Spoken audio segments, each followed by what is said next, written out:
강사 목사님께서 은혜의 말씀 전해주시겠습니다. 큰 박수로 모시겠습니다.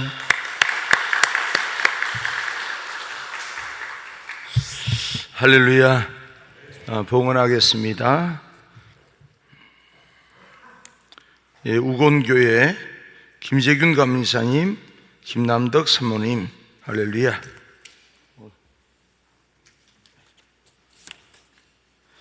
이화교회 염한석 목사님, 금성교회 윤성백 목사님, 강경제일교회 박재진 목사님, 김영심 사모님, 박인혜 청년, 강경제일 박아름 청년, 제일교회 박혜빛 청년, 제일교회 김용일 장로님, 최신양 권사님, 할렐루야. 제일교회 강성구 장로님, 조경희 권사님, 제일교회 강혜림, 혜인, 혜진, 제일교회 김영자 권사님, 제일교회 박용선 장로님, 할렐루야. 제일교회 김기인, 이광우 권사님, 제일교회 백판이 권사님, 제일교회 장정훈 전도사님, 제일교회 김상현 권사님, 박미경 집사님, 제일교회 최정환 권사님, 제일교회 최금자 권사님, 할렐루야. 제일교회 송영섭 권사님, 이상희 권사님,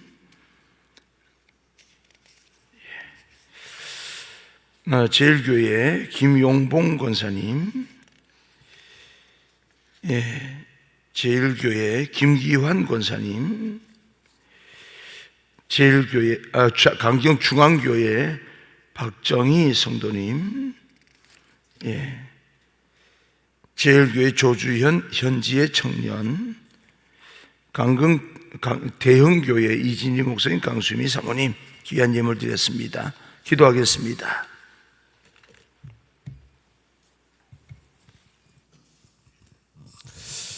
하나님 아버지 감사합니다. 오늘 이 새벽을 깨워주시니 감사합니다. 우리가 육체만 깨어나는 것이 아니라 영적으로도 깨어나서 이 시대를 휩쓸리지 아니하고 변화시켜 나가는 거룩한 하나님의 사람, 왕같은 제사장이 되게 하여 주옵소서. 귀한 예물을 드렸습니다.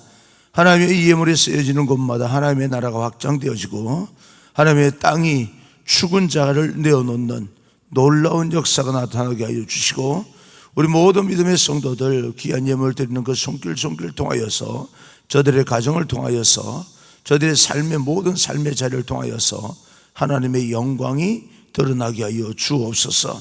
저들에게 복의 근원이 되게 하여 주시고 믿음의 통로가 되게 하여 주시고, 우리도 복받을 뿐만 아니라 다른 사람을 복받게 만드는 그런 귀한 하나님의 사명을 감당케 하여 주시기를 간절히 소망합니다. 하나님이여, 이 시간 간절히 소망합니다. 병든 자를 치료하여 주옵소서.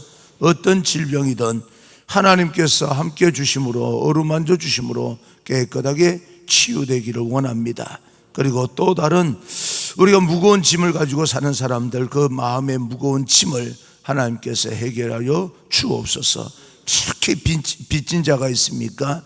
그 빚으로 인하여서 마음이 힘들고 어둡다면 하나님이여, 그 빚을 갚을 수 있는 능력을 허락하여 주셔서 이 땅에서 진정으로 하나님께서 원하시는 소금과 빛의 삶을 살게 하여 주옵소서.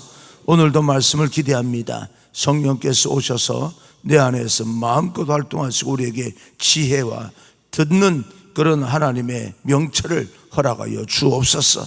예수님 이름으로 축복하고 기도합니다. 아멘. 할렐루야. 우리 앞뒤 좌우 인사하겠습니다. 축복합니다. 우리는 믿음의 한 가족입니다 라고 인사합시다. 축복합니다. 우리는 믿음의 한 가족입니다. 오늘 우리가 천사에 대해서 좀 여러분과 함께 말씀을 나누고자 하는데, 우리가 창세기 32장을 보면 오늘 새벽이니까 그죠? 빨리빨리 이렇게 한번 넘어가 볼게요. 왜냐하면 여러분에게 전달해 드릴 말씀이 좀 있는데 말씀 분량이 조금 되는 것 같아서 혼란스럽지 않을까라고 생각하지만 몽땅 다 이 말씀들이 하나님의 천사에 대한 말씀이니까 아마 혼란스럽지 산만하진 않을 겁니다. 근데 제 설교, 이 부흥의 설교는 여러분 비빔밥이라고 생각하시면 됩니다. 그 중에 먹다가 보면 종합적으로도 먹을만 할 텐데 그래도 그 중에 나물도 좋아하는 나물 있지 않겠습니까? 그죠? 그리고 또 뭐 이렇게 자기 나름대로 뭐 좋아하는 게 있지 않겠어요? 그럼 그걸 또 집중적으로 먹을 수 있는 거니까 설교 듣다가 뭐 몽땅 다 어떻게 좋아하겠습니까? 근데 그 중에 마음에 와닿는 것만 가지고도 우리 인생이 얼마든지 변화될 수 있습니다. 하나님의 말씀은 그런 힘이 있기 때문에. 그죠? 그러니까 좀 말씀을 읽을 때 오늘은 새벽에 말씀을 좀 많이 읽게 될 텐데 읽을 때에 이것도 기억하고 저것도 기억하고 이러지 마시고 확 집을 것만 짚고, 그죠? 그거 가지고만 해도 됩니다. 뭐 목사님들이 오면 새로운 어떤 뭐 말씀을 기대하는 모양인데 여러분 아는 하나님의 말씀 가지고 실천만 해도 놀라운 역사 일어납니다. 해 아래 새 것이 어디 있습니까? 그냥 소개하는 거지. 그렇지 않습니까? 그러니까 오늘도 기대하시고 하나님께서 나에게 어떤 말씀을 주실까? 각자 다를 거예요. 그러나 하나님의 말씀, 하나님은 하나님이시니까 성령도 한 분이시니까 전달하고 싶은 교훈은 한 가지입니다. 자, 32장을 보게 되면 야곱이 자수성가를 해서 도망갔다가 이제 자수성가 아닙니까? 그러나 그 자수성가한 그 성공 뒤에는 항상 하나님이 계셨습니다. 예, 뭐 얼룩진 동물을 뭐 구분해 낸다든지 자기 힘으로 어떻게 하겠습니까? 하나님께서 그렇게 역사하셨으니까 그렇게 되는 거죠. 많은 재산을 가지고 가족들을 데리고 고향으로 돌아가는 가운데 참 마음이 두렵습니다. 왜냐하면 에서의 마음이요, 형 마음이 아직까지 자기를 향한 형의 마음이 분노가 아직까지 사라지지 않았다면 또 분쟁이 일어나고 대응을 해야 되고 참 두렵습니다. 하나님이 함께 하신다는 약속을 했긴 했지만 그러나 하나님이 함께 하는 것과는 전혀 다르게 두려운 마음은 마찬가지죠. 어제 코뿔소 말씀을 드렸듯이 그 고목을 쓰러뜨리느라고 자기 몸이 무장된 줄도 모르고, 그죠? 사자가 나타났을 때 두려워했던 것처럼 우리는 아무리 우리가 하나님과 우리가 동행한다 할지라도 현실은 힘들고 어려운 건 사실입니다. 그래서 투벅투벅 가고 있는데 와, 이상한 현상이 일어났습니다. 하늘을 이렇게 보니까 천군 천사가 을지 운동을 저걸 하는 거예요. 뭐예요? 그 하는 거예요. 팀 스피릿 이 훈련을 하는 거예요. 을지 훈련을 군대들이. 신기하다. 와 하고 이렇게 또 가는데 또 보니까 또 막 이렇게 천군 천사가 자기를 따라왔는지 또 다른 천사들인지 하늘의 군대가 이렇게 자기를 진치면서, 그래서 이 야곱이 그 장소를 마하나임이라고 정합니다. 하나님의 두 군대, 하나님의 진, 이렇게 짓습니다. 그리고 나서 이제 뚜벅뚜벅 걸어가다가 야복강에서 밤새도록 하나님을 만나죠. 하나님의 사자를 만납니다.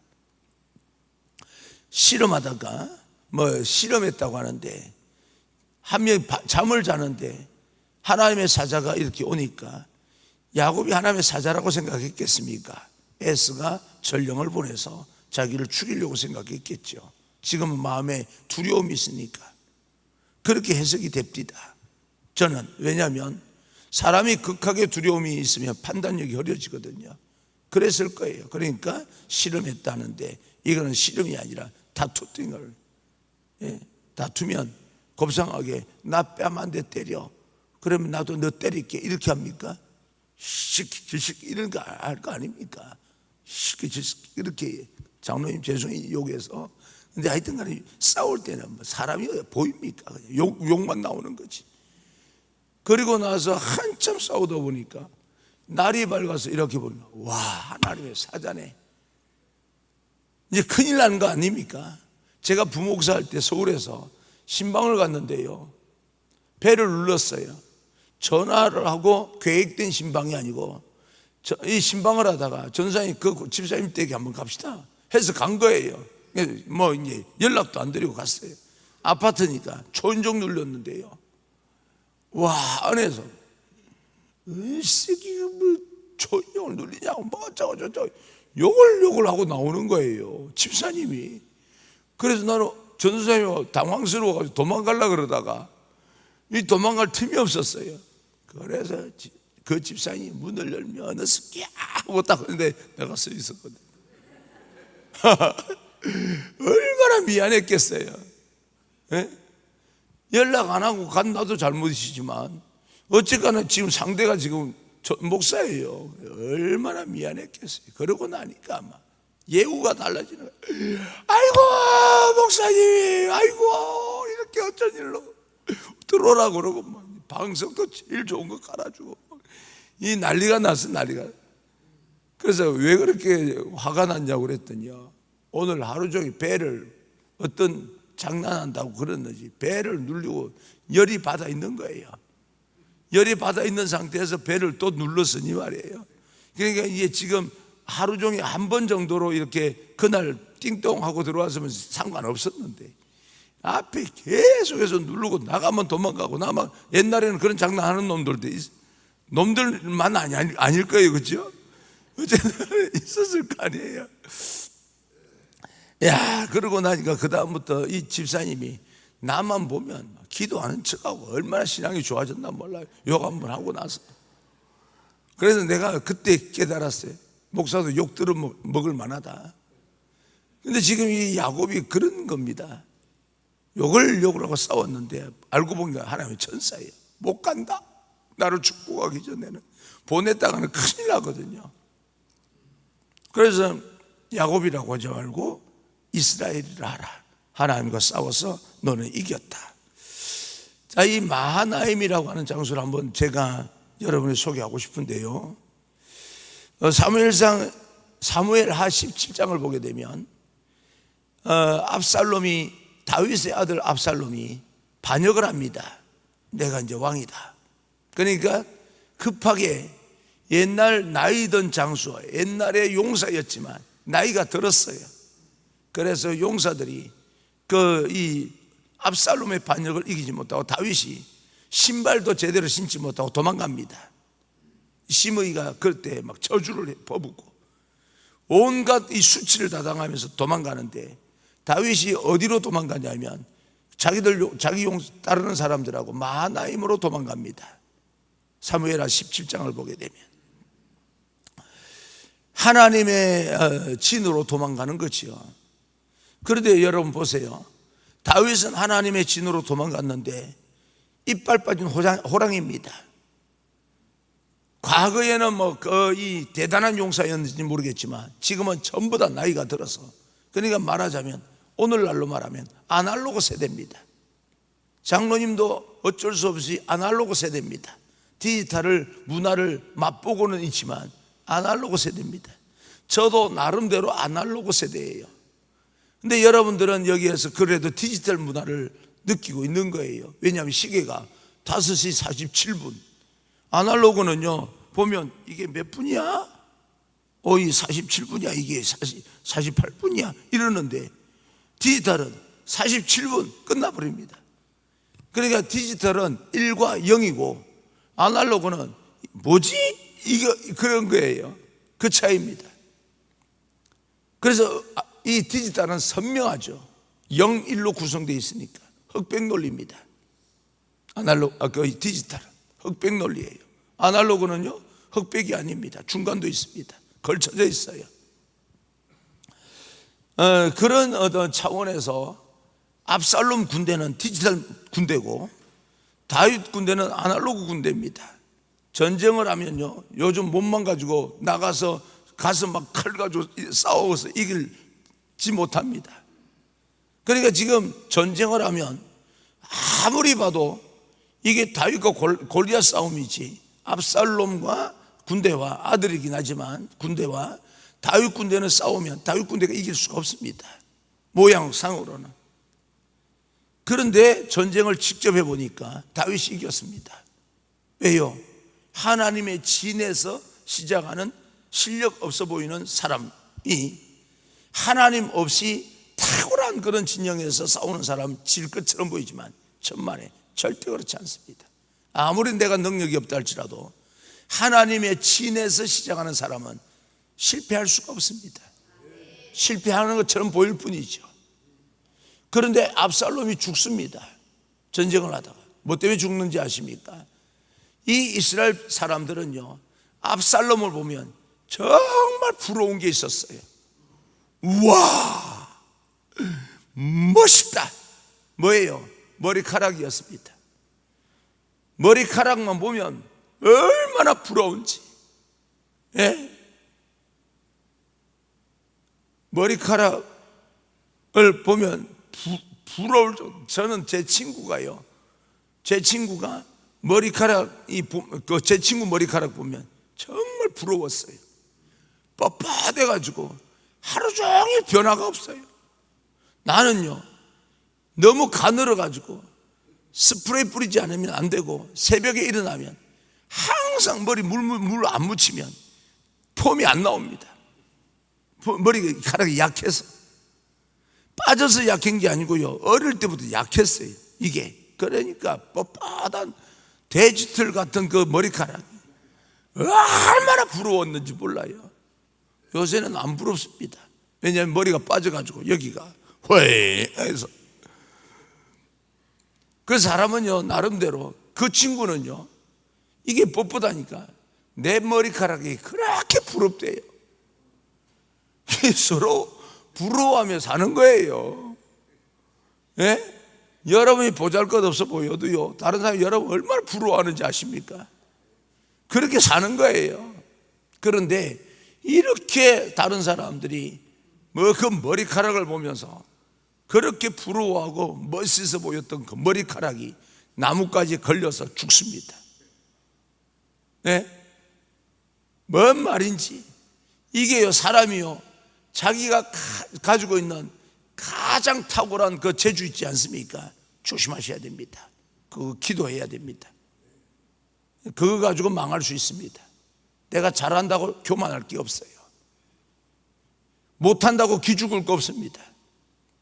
하나님께서 임마누엘 하시면 내가 부족하든 탁월하든 상관없이 우리 그런 조건을 걸면 안 됩니다. 하나님이 나와 임마누엘 함께 하시면 언제든지 에베네셀, 여기까지 지켜주신 하나님께서 임마누엘 하시면 여호와 이레, 하나님께서 예비해 주시는 게 있습니다. 그런데 이 에벤에셀이든 이 여호와 이레든 이 두 가지 이 하나님의 역사, 여기까지 인도하셨던, 앞으로 예배해 주시던 항상 뭐가 함께 해야 된다? 임마누엘, 하나님이 우리와 함께 해 주셔야 됩니다. 할렐루야. 그러니까 여러분 인생은 임마누엘 인생이 되셔야 여기까지 에베네셀 지켜주신 하나님도 의미가 있고, 앞으로 우리가 살아갈 여호와 이레도 여러분의 축복이 됩니다. 할렐루야. 그래서 예수님 놓치면 안 됩니다. 어떤 일이 있어도 머릿속에 그걸 각인 새겨놔야 됩니다. 저는 IQ가 99도 안 됩니다. 그걸 믿으시면 안 됩니다. 머리가 나쁘니까 한번 새겨지면 잘 잊혀지지 않습니다. 돌에다가 이름을 새기면 안 잊어버리는 것처럼 다이아몬드에 이름을 새기면 진짜 이거는 뭐 안 잊혀집니다. 머리가 돌이라 뭔가 이게 새겨지면 잘 안 잊혀져요. 그래서 차라리 안 잊혀지는 게 돌이 낫다. 하나님의 말씀이 들어오면 잘 안 잊혀지는 게. 그래서 하나님께서 하나님의 진, 다윗이 머물렀던 그 마한나임에서 승리를 하게 되는데, 우리 오늘날 시대도 형태가 달라졌지, 시대가 달라졌지, 원리는 똑같습니다. 하나님의 진으로, 힘들고 어려울 때는 하나님의 진영으로 피하가는 것이 맞습니다. 창세기 28장을 보게 되면 천사가 오르락 내려가는 사닥다리를 통해서 야곱이 그 장면을 보면서 하나님과 약속을 받습니다. 28장 14절 보니까 하나님께서 야곱에게 무슨 약속을 해주냐면, 지금은 돌아오기 전이고 도망가는 중에 하늘을 지붕 삼고 돌을 베개 삼아서 누웠을 때 오르락 내리락 하는 걸 보면서요, 오르락 내리락 하는 걸 보면서 하나님 앞에 기도하다가 약속을 받습니다. 내 자손이 땅에 티끌같이 되어서 내가 서쪽과 동쪽과 북쪽과 남쪽으로 퍼져나갈지며 땅의 모든 족속이 너와 내 자손으로 말미암아 복을 받으리라. 여러분, 우리가 기도할 때 여러분 하나님의 복을 받는 거 중요합니다. 기독교가 기복신앙이냐 쓸데없는 소리 하지 마세요. 먼저 그 나라 의를 내가 구했는데 복을 주시는 분은 하나님이시니까 우리가 복 받는다 안 받는다 기복신앙이냐 아니냐 이런 쓸데없는 소리 하면 안 됩니다. 우리는 예수 믿어서 복 받아야 됩니다. 근데 우리가 받을 복이요, 내가 생각하는 복 그 한정을 지으면 안 됩니다. 범위를 정하면 안 됩니다. 그러면 진짜 기복신앙이 됩니다. 하나님께서 주실 복이 있다는 거예요. 그런데 여러분 축복합니다. 여러분이 복을 혹 받으면 너무 좋겠는데 받고 안 받고를 떠나서 우리는 그것도 생각해요. 못 받을 때도 있지 않겠습니까? 예? 받기만 하겠습니까? 못 받을 때도 있겠죠. 그러면 내가 하나님을 믿어서 복을 받고 안 받고를 떠나서 복 받게 만드는 사람이 되시기 바랍니다. 요셉은 보디발의 집에서 신분이 변하지 않았어요. 여호와께서 함께 하심으로 보디발의 집이 복을 받았습니다.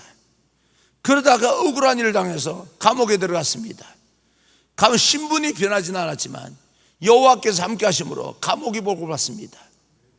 어디를 가든지 내 신분이 변하지 않냐고, 내가 지금 뭔가 추구하는 것이 이루어지지 않는다 할지라도 하나님이 여러분과 함께하면 여러분들은 다른 사람을 복받게 만들 수 있는 사람이 됩니다. 우리는 그것도 추구하며 살아야 됩니다. 만약 내가 복받는 것만이 좋은 게 아닙니다. 그러다가 남을 자꾸 복받게 만들다 보니까 자기가 그 주변 국가를 살리는 애굽을 초강대국으로 만드는 그 역할을 하게 되는 거예요. 그렇게 하다 보니까 자기 신분이 복을 받아서 자기 신분이 보디발의 집에서 풀어줬더라면, 노예로 풀어줬더라면 노예 생활에서 자유인이 되어서 평범하게 살았을 망정 이런 위대한 일을 하지 못했을 겁니다. 그러나 내 신분이 하나님의 복을 받지 못해서 신분이 변하지 않는다 할지라도 다른 사람 복받게 만들었더니 위대한 일을 감당하게 되는 겁니다. 다른 사람을 복받게 만들면 위대한 일을 감당한다 이런 설교는 저는 하지 않습니다.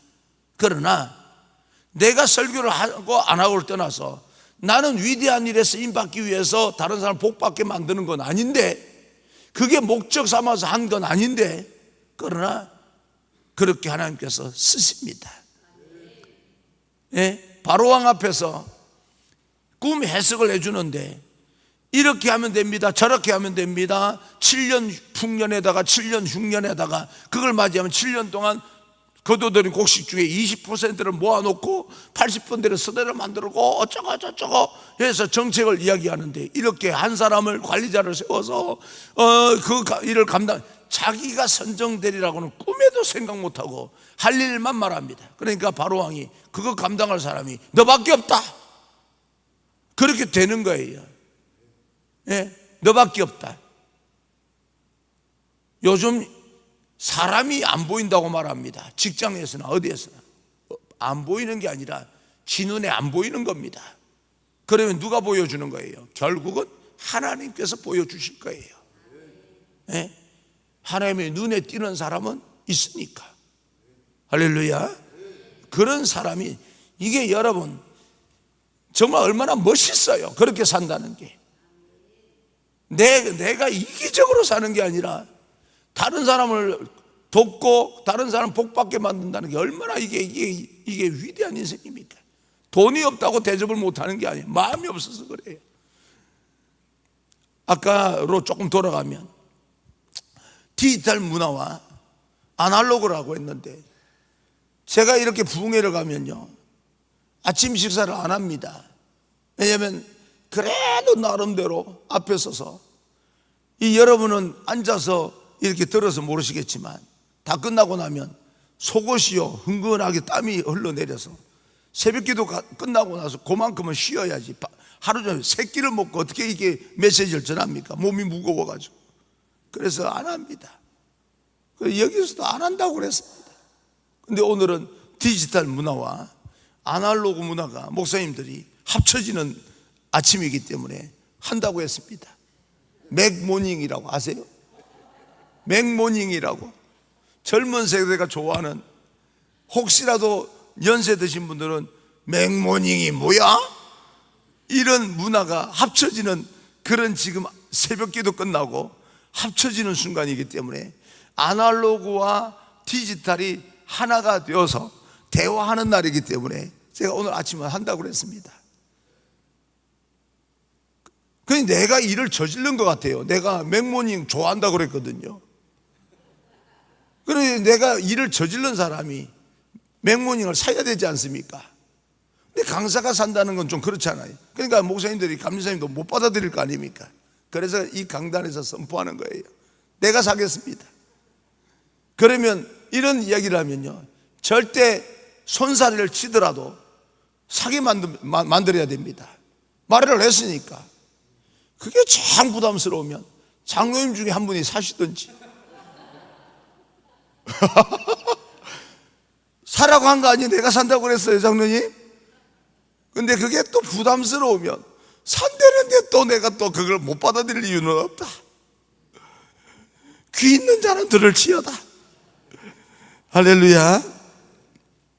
그래서 창세기 28장 15절 보니까 하나님께서 이렇게 내 자손으로 말미암아 복을 받으리라. 내가 너와 함께 있어 내가 어디로 가든지 너를 지키며, 어디로 가든지 너를 지키며 너를 이끌어 이 땅으로 돌아오게 할지라. 내가 내게 허락한 것을 다 이루기까지 너를 떠나지 아니하리라. 그래서 오늘 성경 본문을 보니까 어떤 방식으로 지키냐면, 어떤 방식으로 어디 갔어? 어떤 방식으로 지키냐면, 그가 너를 위하여 그의 천사들을 명령하사, 다시 말하면 하나님이 나를 위하여, 성경을 자꾸 자기 걸로 읽어야 되면 하나님이 나를 위하여 하나님의 천사들을 명령하사 나의 모든 길에서 나를 지키게 하십니다. 이렇게 지킨다는 거예요. 그래서 그들의 손으로 대적들이, 여러분을 해하려고 하는 모든 자들이 여러분을 대적하지 못하고 무릎 꿇게 될 것이고, 어쨌든 우리는 나는 하나님과 하나님의 천사들이 나를 붙들어서 발에 부딪혀도 상하지 않게 되고, 대적들이 내 앞에 대적한다 할지라도 그들이 내 앞에서 나를 해하려 왔으나 무릎을 꿇게 되고, 이런 역사를 하나님께서 이렇게 지킨다는 것을, 야곱을 그렇게 지켰다. 너도 그렇게 지킬 것이다. 믿으시면 아멘 합시다. 이게 성경입니다. 자꾸 성경을 머리로 읽지 마시고 내 글로 읽어야, 내 말씀으로 읽어야 됩니다. 사무엘하 7장 8장을 보게 되면 다윗이 어디로 가든지 여호와께서 이기게 하셨더라. 김종필이 어디로 가든지 여호와께서 이기게 하셨더라. 이렇게 읽으셔야 됩니다. 왜? 과거에 일어났던 일들이요, 그 사건들이 과거로 끝나는 것이 아니라 그 과거의 사건이 내 믿음을 통해서 현재화됩니다. 내 것이 됩니다. 2000년 전에 십자가에 못 박혀진 예수님께서, 그 예수님의 능력이 나와 아무런 2000년 지난 나와 아무런 상관이 없다고 보는 게 아니라 내 믿음을 통해서 그 십자가의 능력이 내 안에 내재화됩니다. 이해가 되십니까? 와, 현재화, 내재화, 이 단어는요 대학원 단어입니다. 이거 알아들었다 그러면 여러분 이미 대학원 다닌 거나 졸업한 거나 마찬가지입니다. 연세 드셨다고 성경이 이해가 안 돼, 설교 말씀이 이해가 안 돼, 그렇게 생각하지 마시고, 내가 적어도 현재화, 내재화 그 단어를 알아들었다면 대학원 수준이야. 목사님이 아무리 수준 높은 설교를 한다 할지라도 나는 다 알아들을 수 있어, 이렇게 설교를 들으셔야 됩니다. 예? 그래야 교회 수준도 높아지고 목사님도 사무엘 같은 사람이 되고 이렇게 되는 거예요. 맨날 목사님 못 알아듣겠어요. 그러니까 목사님도 알아듣게 하기 위해서 수준도 낮추고 목사님 수준도 낮아지고 나는 그냥 수준은 없는 거고, 이렇게 되면 안 되는 거예요. 정 어려우면, 그게 어려우면 학교 다닐 때 한 가닥 하셨죠? 옛날에 고등학교 때 한 가닥 하셨지 않습니까? 옛날에 한 가닥 안 한 사람이 어디 있어요? 권사님이세요? 옛날에 학창시절에 한 가닥 하셨죠? 교복 입고 막 그냥 했잖아요. 그때 생각하고 설교 들으세요. 나이 든 상태로 설교 들으려고 하지 말고 옛날에 내 머리가 가장 활발했을 때 생각하고 설교 들으시면 되는 거예요. 못 알아들 말도 없어요. 그때 생각하면 여러분 스스로 나이 들었다고 생각해서 자꾸 처지니까 못 알아듣는 거죠.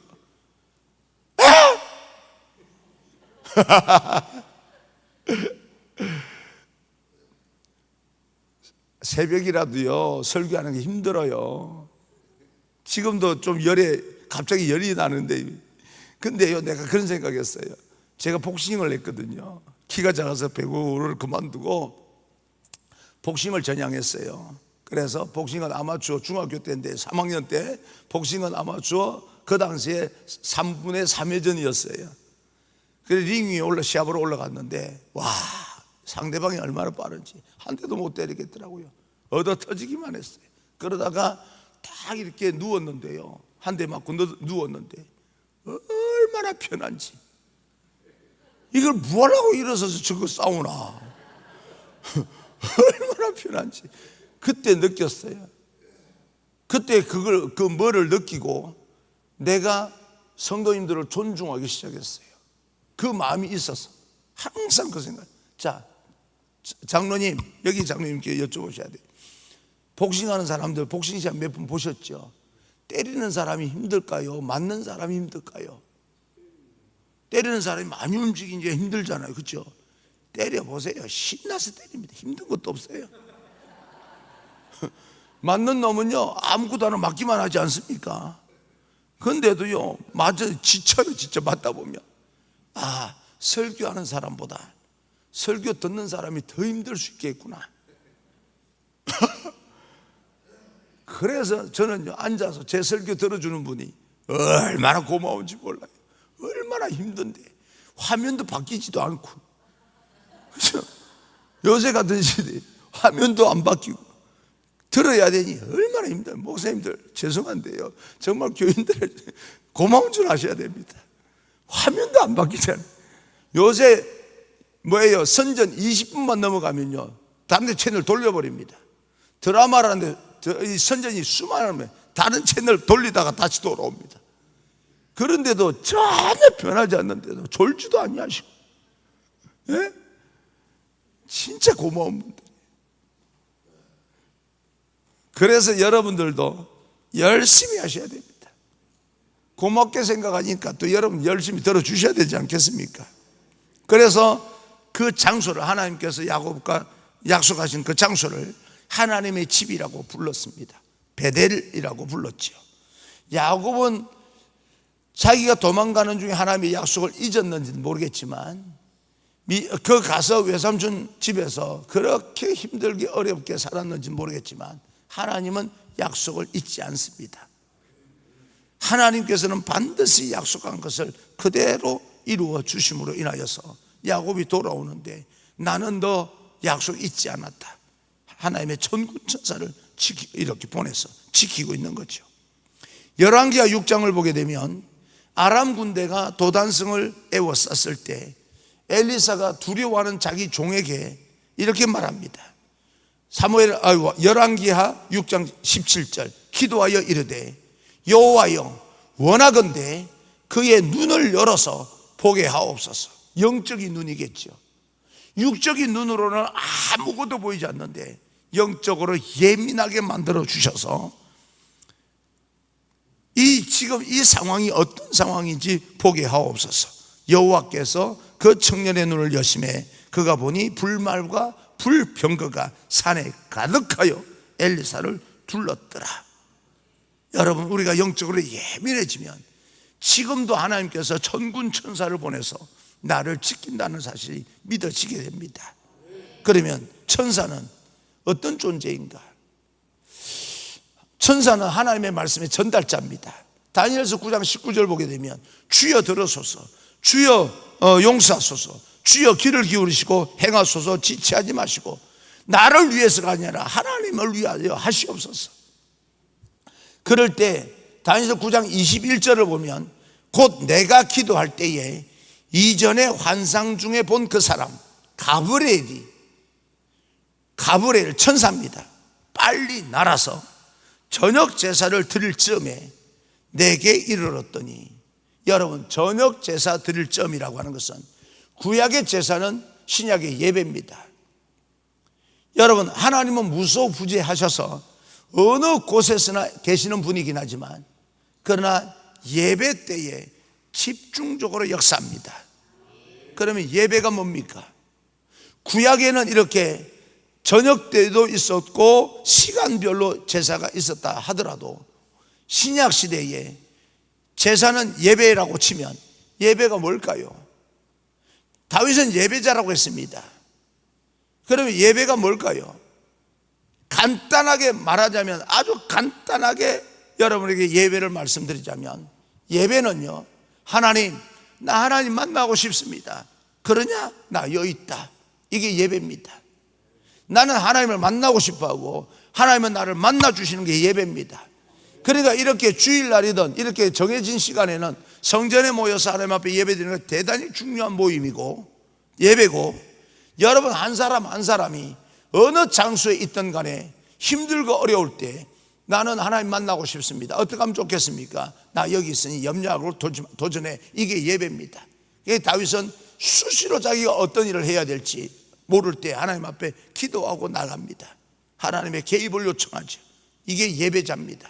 난 여러분들이 예배, 정해진 예배를 드림으로써 의무를 다했다 생각하지 마시고 혼자 있을 때라도 항상 하나님과 함께 동행하면서 예배자, 하나님 나 어떻게 할까요? 나갈까요 말까요? 오늘 맥도날드 살까요 말까요? 기도하시면서 결정해 나가시는 예배자가 되시기를 주님 이름으로 축복합니다. 오늘 새벽에 나올 때 내가 나보고 맥도날드 사라 했기 때문에 여러분 결정 안 하셔도 아무 상관이 없습니다. 자, 바울이 제가 미리 선포를 했습니다. 뭐냐면 비빔밥이었다고. 바울이요, 어떤 재판을 받기 위해서 로마 가이사 황제 앞에 가겠다. 그래서 배를 타고 갑니다. 배를 타고 가다가 죄수들과 함께 배를 타고 가다가 배가 파손될 지경에 이르렀어요. 광풍을 만나서, 유라굴라 들어보셨죠? 광풍을 만나서 배가 파손될 지경에 되었는데, 그럼에도 불구하고 하나님의 천사가 바울에게 나타나서 27장 24절 바울아 두려워하지 마라.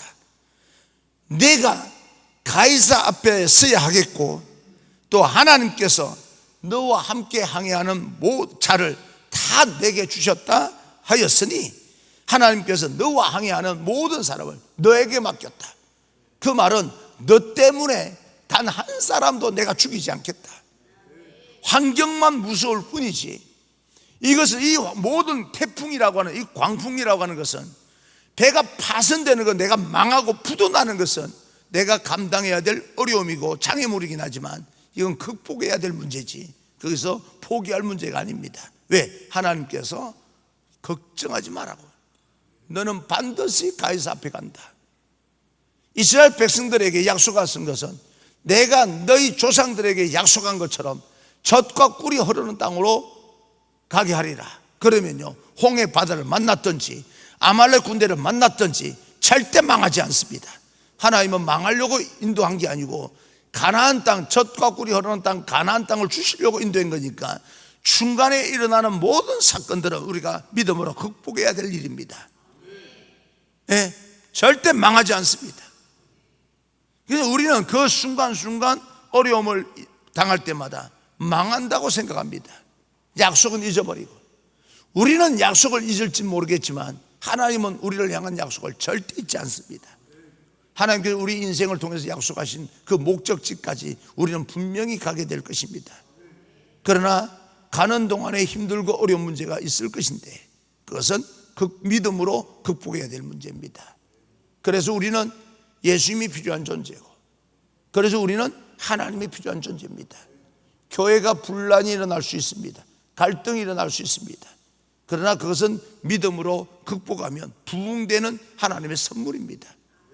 여러분, 교회 갈등이 일어나고 교회가 문제가 일어나면요, 이것으로 우리가 망하는 거 아닌가? 절대 그럴 필요가 없습니다. 마귀가 언제든지 교회도 이렇게 시험을 들게 만들 수도 있는데, 이것은 우리가 극복을 하게 되면 교회가 부흥되는 하나님의 선물입니다. 그걸 극복을 하지 못하면 진짜 망합니다. 죽습니다. 그래서 여러분이 잘 생각하셔야 됩니다. 이것이 교회에서 일어나는 이런 모든 일들이 내가 믿음으로 기도하면서 극복할 일인지, 내가 도와서 해결해야 될 문제인지, 하나님이 해결하도록 내가 통로가 되어줘야 될 문제인지, 내가 분란을 계속 끌어안고 끝까지 한번 가봐! 이래야 될 문제인지 잘 결정하셔야 됩니다. 그래서 뭐 해야 됩니까? 기도해야 됩니다. 여러분 통해서, 여러분 기도하면서 결정한 그 마음 통해서 부흥으로 나갈 것이냐, 멈출 것이냐. 그럼 오늘날 여러분 너무 이 매스컴에서 교회가 부흥이 끝났다 어쩌다 이런 말 들으시면 안 됩니다. 내 마음에, 내 믿음에 달렸다. 그런 수많은 이야기가 들려와도 어림없는 소리 하지 마라. 하나님은 살아계신다. 할렐루야. 여러분 가정에 일어나는 일도 마찬가지입니다. 예. 하나님은 우리를 그러면 어떻게 지키는가? 끝까지 지키신다고 했는데, 스바냐 3장 17절, 너희 하나님 여호와가 너희 가운데 계시니 그는 구원을 베푸실 전능자시라. 그가 너로 말미암아 기쁨을 이기지 못하며. 좋다. 난 너 보면 무조건 좋다. 장로님 보면 무조건 마음이 편안합니다. 그 자리 지키셔서. 그죠? 어제는 조금 불안했습니다.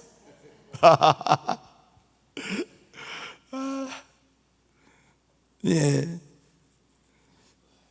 자, 이 천사는요, 하나님의 사람을 강하게 지지해 주는 존재입니다. 엘리야가, 그죠?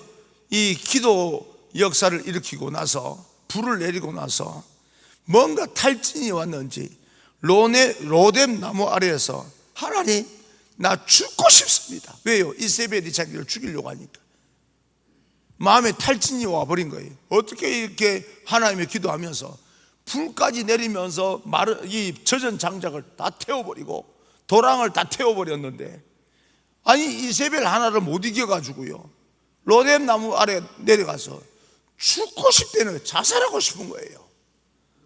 여러분, 성경에는 자살 충동을 일으킨 사람도 있습니다. 엘리야, 요나, 욥, 모세도 하나님 이 백성 이렇게까지 하나님께서 보신다면 차라리 나를 죽여주십시오. 죽고 싶었습니다. 자살 충동이 일어난 거예요. 우리도 살아가다 보면 자살 충동이 일어납니다. 죽고 싶은 거예요. 환경이. 내가 이렇게 살 바에 죽는 게 낫지 않겠어? 다른 사람에게 말을 못하고 진짜 죽고 싶을 때가 있습니다. 성경의 위대한 사람들은요, 절대 죽지 않습니다. 다시 말해 자살 안 합니다. 충동 일으켰지만 자살 안 합니다. 왜요? 하나님의 도움이, 항상 하나님이 살아계신다는 걸 알기 때문에. 세상을 살면서 절망을 느낄 수는 있으나 여러분 그 절망 속에 머물러 있지는 않습니다. 그럴 때마다 하나님 앞에 기도하셔서 우리는 얼마든지 빠져나올 수 있습니다. 예. 그래서 열왕기하 19장 5절 보면 로뎀 나무 아래에서 누워 자더니 천사가 그를 어루만지며 그에게 이르되 일어나서 먹어라. 먹는 게 그렇게 중요한 거예요. 그래서 맥도날드 먹으려고 하는 거예요. 할렐루야. 19장 7절을 보니까 여호와의 천사가 또 다시 와서 어루만지며 이르되 일어나 먹어라. 내 길을 다 가지 못할까 하노라. 배고프면 움직이기도 싫어요. 이럴 때는 먹는 것도 이렇게 중요합니다. 사도행전 27장에 먹고 나서 수영을 했던 것처럼, 성경에 수영을 했던 것처럼 여기도 먹는 것이 이렇게 중요합니다. 오늘 아침 조반 맛있게 드십시오. 용기를 갖고 힘을 갖고 오늘 하루도 하나님께서 내게 귀중한 사역을 맡기실 줄 믿고 먹는 것도 정말 하나님의 사명을 위해서 먹어야 됩니다. 예수님께서 공생애 시작할 때 세례를 받을 때 있지 않습니까? 이에 마귀는 예수를 떠나고 천사들이 나와 수종들더라.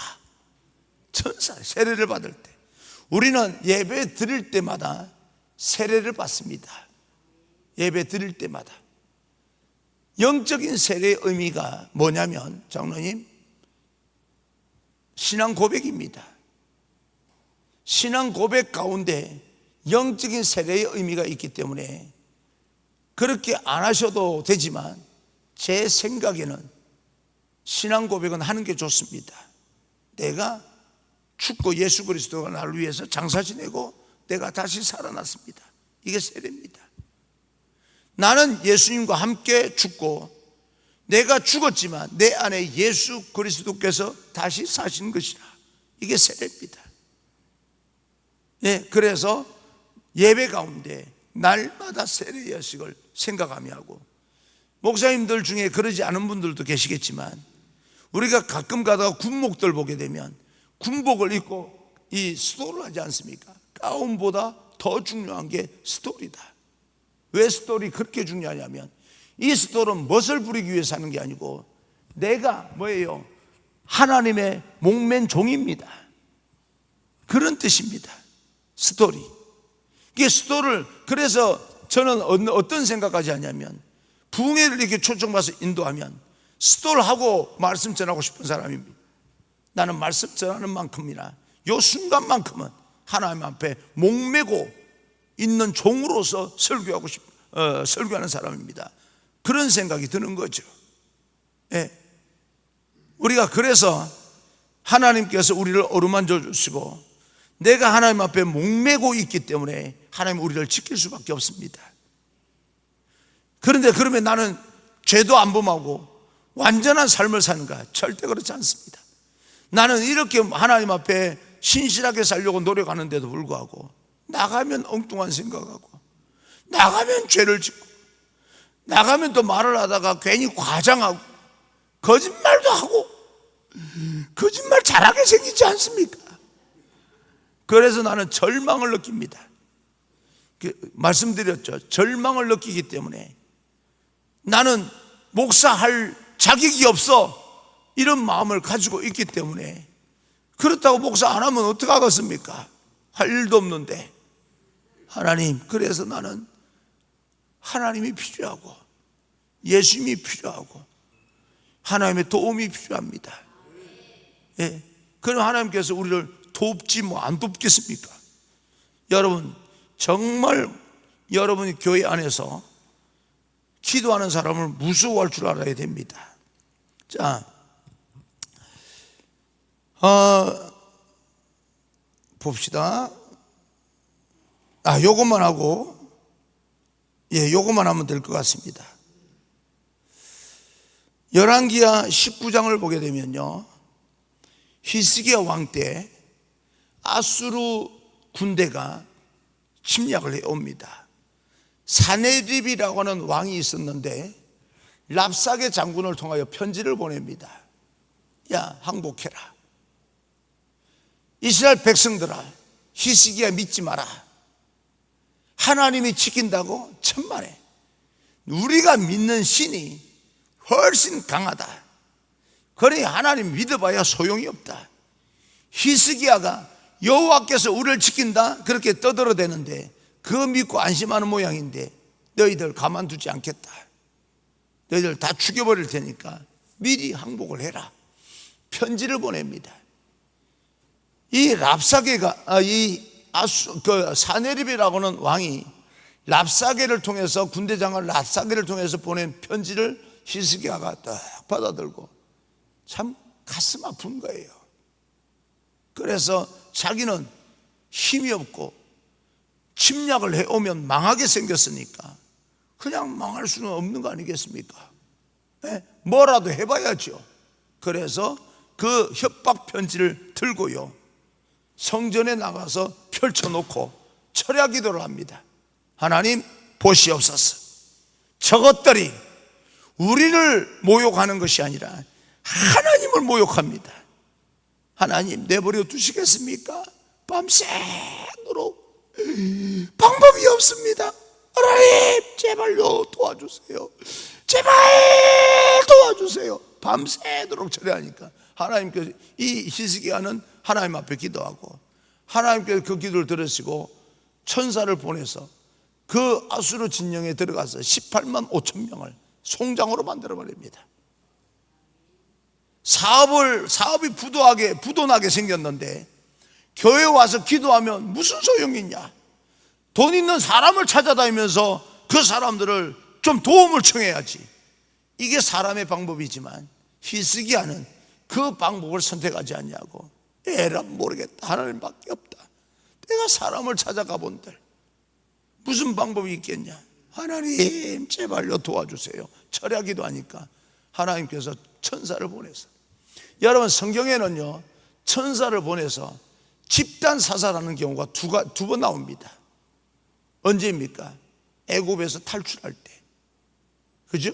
하나님의 영이 운행하면서 장자를 다 칠 때, 그리고 지금 여기에서 처리할 때.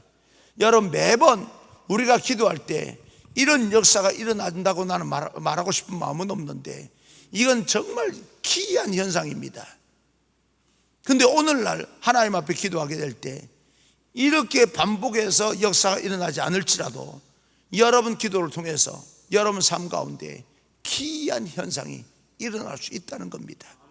여러분만의 유일적인 사건으로 얼마든지 그 믿음을 가지고 있어야 됩니다. 하나님께서 나를 목사 만든 것은요 유일적인 사건입니다. 나 같은 놈은 도무지 내가 생각해도 목사가 될 수 없는 사람인데 목사를 만든 것은 하나님의 놀라운, 세상에 없을 그런 사건입니다.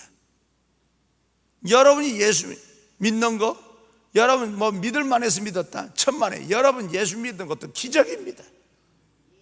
옆 사람 쳐다봐. 이 사람이 예수 믿게 생겼나? 그런데 예수 믿는 게 기적입니다.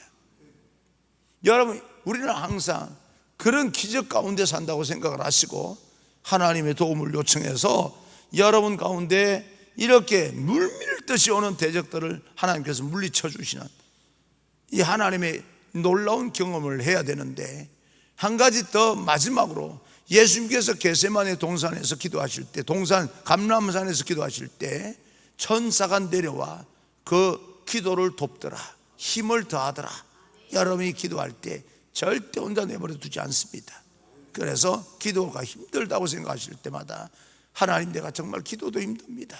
그러면 여러분 안에는 성령께서 대신 기도해 주시니까 염려하지 마시고 기도할 자세만 가지고 있으면 됩니다. 주여 세 번 크게 외치고 하나님 앞에 오늘 이 새벽, 하나님 나에게도 하나님께서 천군 천사를 보내주셔서 나를 도우시고 여기까지 에벤에셀 하신 하나님께서 임마누엘 하시고 여호와 이레로 우리 삶을 인도하여 주옵소서. 주여 세 번 크게 외치고 하나님 앞에 통성으로 기도하겠습니다. 주여.